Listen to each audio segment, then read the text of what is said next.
భీమవరంకు డిస్కౌంట్ల పండుగ తెచ్చింది కేకే స్టోర్స్. ధరల్లో చౌక చౌక. కేకే స్టోర్స్, పీపీ రోడ్, భీమవరం.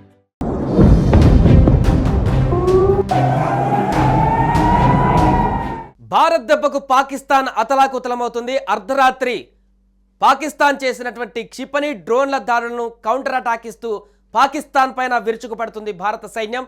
దీంతో పాకిస్తాన్ దాడులతో పాటుగా అంతర్గతంగా నెలకొన్నటువంటి సమస్యలతో పాకిస్తాన్ చీలికతో ఉన్నట్టుగా కనపడుతుంది. ఒకవైపు బిఎల్ఏ అటాక్ చేస్తూ 6 ప్రాంతాలలో ఏకకాలంలో అటు బిఎల్ఏ దాడి చేస్తూ పాకిస్తాన్ సైన్యానికి చుక్కలు చూపిస్తుంది.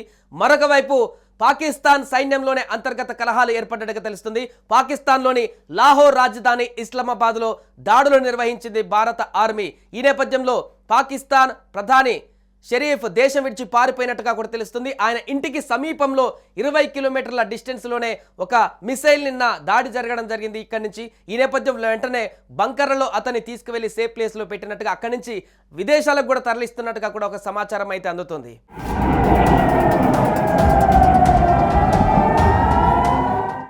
ముఖ్యంగా దేశం విడిచి బహ్రెయిన్ పారిపోయేటువంటి పరిస్థితి నెలకొందంటూ కూడా తెలుస్తుంది.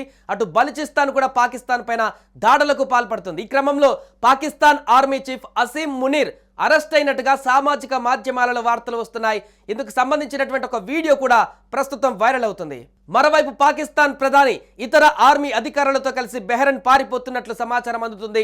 ఇక పాకిస్తాన్లో రాష్ట్రపతి పాలన దిశగా అడుగులు పడుతున్నట్లుగా తెలుస్తుంది. మరొక వైపు భారత నావీ పాకిస్తాన్ను వణికిస్తుంది. రంగంలోకి 26 యుద్ధ నౌకలు దిగాయి. ఇప్పటికీ కరాచీ పోర్టు పైన ఐఎన్ఎస్ విక్రాంత్ దాడి చేస్తుంది. 1971 తర్వాత కరాచీ పైన భారత నావీ దాడులు జరగడం ఇదే తొలిసారి. భారత దాడికి కరాచీలో 10 పోర్టులు ధ్వంసమైనట్లుగా సమాచారం.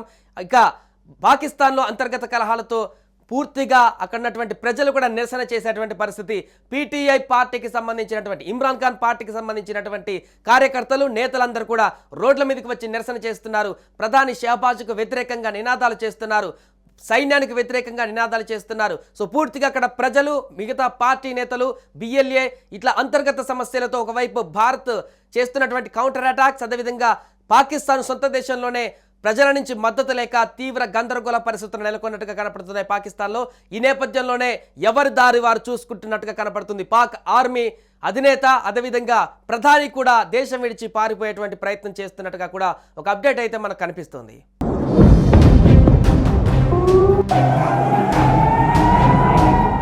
సుమన్ టీవీలో మీ పర్సనల్ అండ్ బిజినెస్ ప్రమోషన్స్ కోసం కింది నెంబర్కి కాంటాక్ట్ చేయండి.